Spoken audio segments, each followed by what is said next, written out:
So the next person you're going to hear from has also designed an app, but this is her transformation story is that she was a filmmaker, like many of us here, who's now turned app designer, and she's going to tell us why. Is that right, Nancy? Nancy Schwartzman. All right.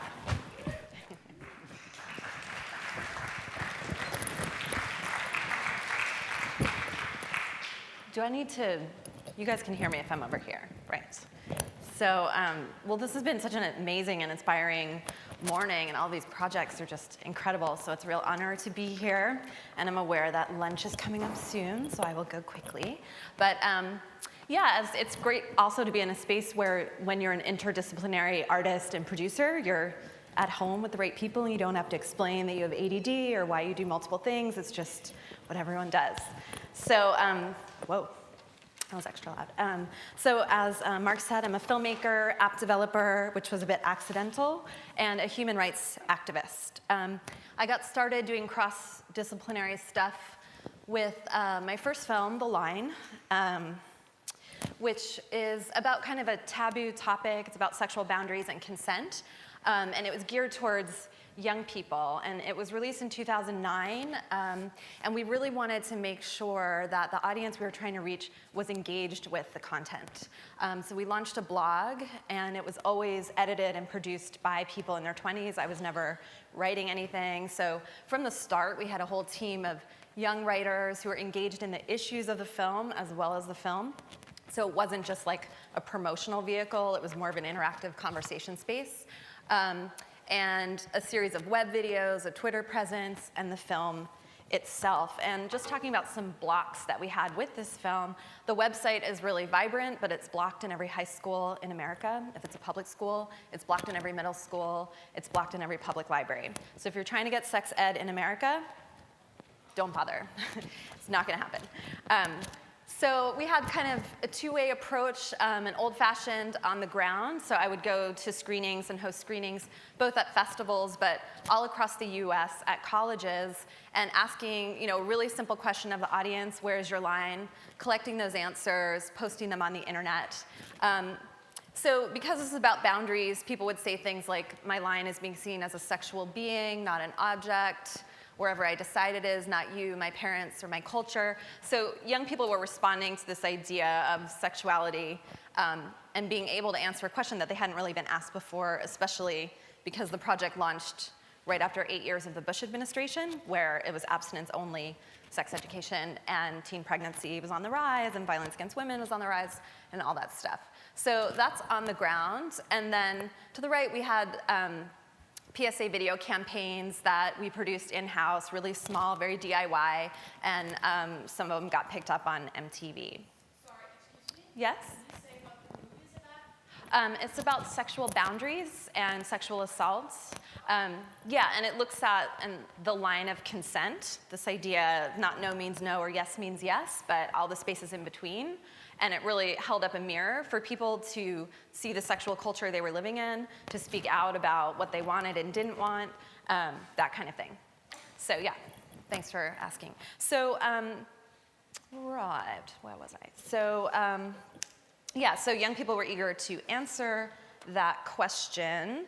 And although the film and the website was blocked and I couldn't get into public schools, it was a huge hit on college campuses, and we were bought by over 1,500 universities. So somewhere in that space, I was occupying like a mobile health space on Twitter, public health, anti-violence, and because we were sort of reverberating in all these different ways, the White House released a challenge for everyday citizens to come up with a mobile app to fight sexual violence. And that would not have gotten on my radar had someone on Twitter not pinged me and said, this has your name all over it.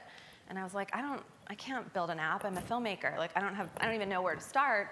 But then thinking about it, again, just to emphasize, we're very small DIY. I self-produced the first film. And but then when I thought about it, like, what does it really take? It takes knowing your audience, knowing the problem. We decided, hey, this could be big. Let's do it. So I call this the holy trinity of our process to build the mobile app. So the first is the content, and that was years of gathering stories and really knowing the issue, understanding how important privacy is around issues of sexual violence or reproductive health, and interaction with young people. Then we found this amazing engineer, and I think days like today and the Tribeca hackathons, like giving people the opportunity, filmmakers, to meet engineers is so important as we continue to do things on mobile platforms. So our engineer is a young woman. She's a roller derby enthusiast, MIT astrophysicist, who thought the issue of sexual violence was important and hopped on board to code for free with us. So that's what it looked like pre-design. And then we brought on the same designer who did the line campaign, who has worked with young people through my work, and we made a really kind of engaging, not scary, not police-oriented design that emphasizes a social aspect of young people and relationships in college. So now I'll show you a video about the Circle of Six app, which is what we built. And there is some volume.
So that is Circle of Six, and we were so thrilled to win the White House prize, which came with zero money, which I'm sure you guys all can relate to such glory.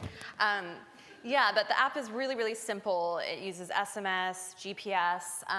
The hotline function that we built, there's a customizable third. So the two numbers that we pre-programmed are for the US, and then a third version, which can work anywhere, made the app international. So anyone can use it. GPS works anywhere.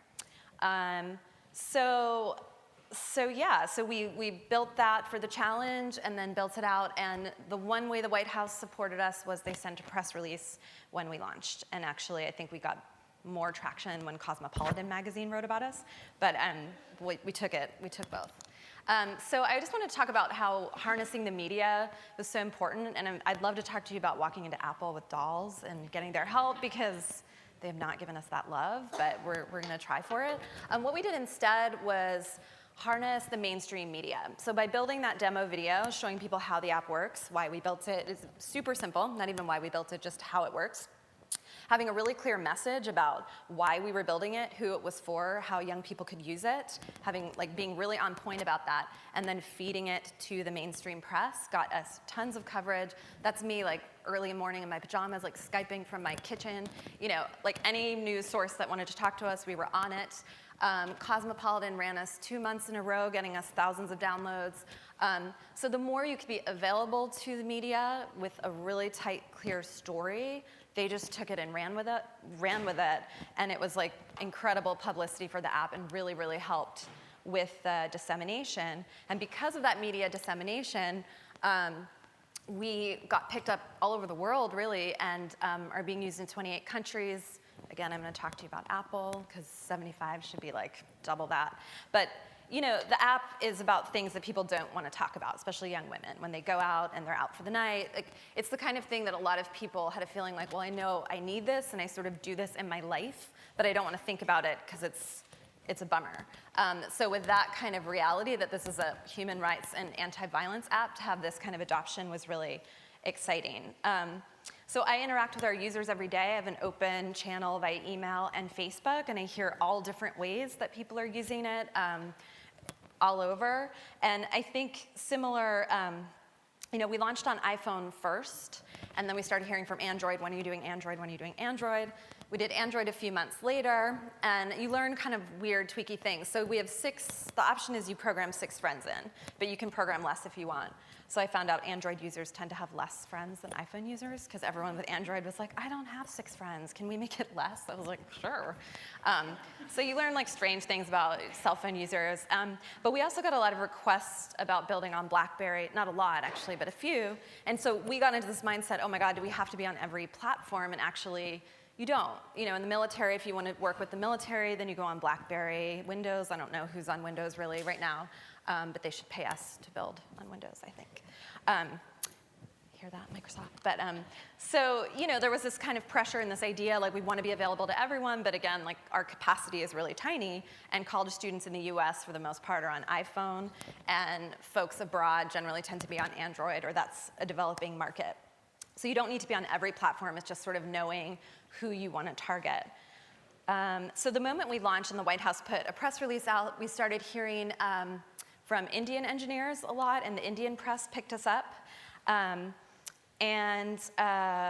which was really interesting. So about a year and a half ago, we formed relationships with NGOs and developers on the ground in India, and we were asked by other countries also, like, when are you going to bring it to our country? So how it would work to localize Circle of Six, knowing that people are using it now in English with hotlines in America, what we'd have to do is translate it and then find NGO partners in each country on the ground that we would feel safe directing a user to, which is very complicated. Like, our app does not direct you to the police, because I have a lot of issues with the police and how they handle sexual violence in the US. So abroad, I think those problems are quite similar. So with our limited capacity, we were sort of taking it slow on the idea of localization. But after the gang rape and murder of a young woman in India, in December, our download numbers started to spike dramatically. We went from like a few hundred users in India to 10,000. So we said, oh my gosh, people are using it on the ground. What can we do? So my first big brilliant idea was like, we are going to make this app for all of India. Let's do it. So India has 158 languages. That little problem. And there is no national hotline for women at all whatsoever. So I'd already had relationships with the United Nations. So I had many a meeting with them saying, okay, what do we do? Where should we go? Who do you all trust on the ground? Because I do not want to direct people to the police when the police do nothing, which we all learned about reading the papers about what happened. So where's a good place to start? So they directed us to New Delhi, because the UN works with partners on the ground in New Delhi. And in New Delhi, people speak English and Hindi. So we thought, okay, that's good. We got that under control. So amazing things to learn about translation. Hindi is beautiful to look at, so my designer was like super excited. But things are really long. So you need short characters. So if you have an emergency SMS, it should be like 140 characters. In Hindi, it might be 5 texts.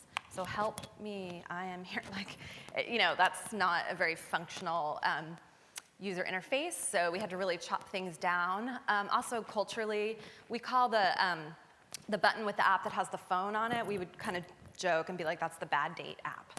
So if you're on a date and you really wish like this person would read your signals and you want your phone to ring, so I'd say that to Indian users, oh, it's a bad date app, and they would say, well, we don't really date, so we can use it in other ways, but you should call it something else. So that was kind of interesting to learn the kind of cultural context. But something cool happened. So that's a Bollywood actor. Does anyone recognize John Abraham?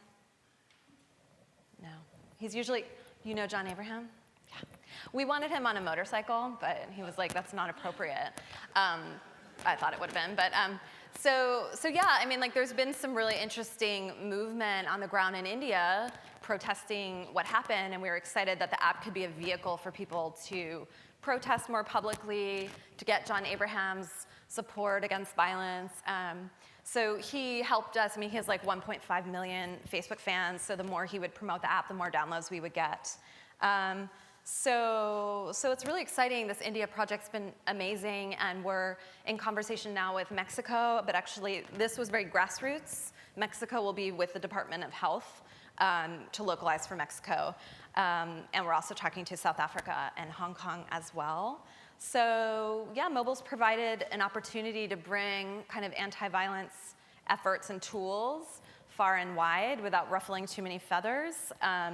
So it's just exciting to see how that can travel, and I'll make a funding plea as well. So yeah, we hope funders jump on board to see the value of these kinds of projects, step up and give lots of money towards them. So yeah, that's my call. Thanks. Oh, it's fast.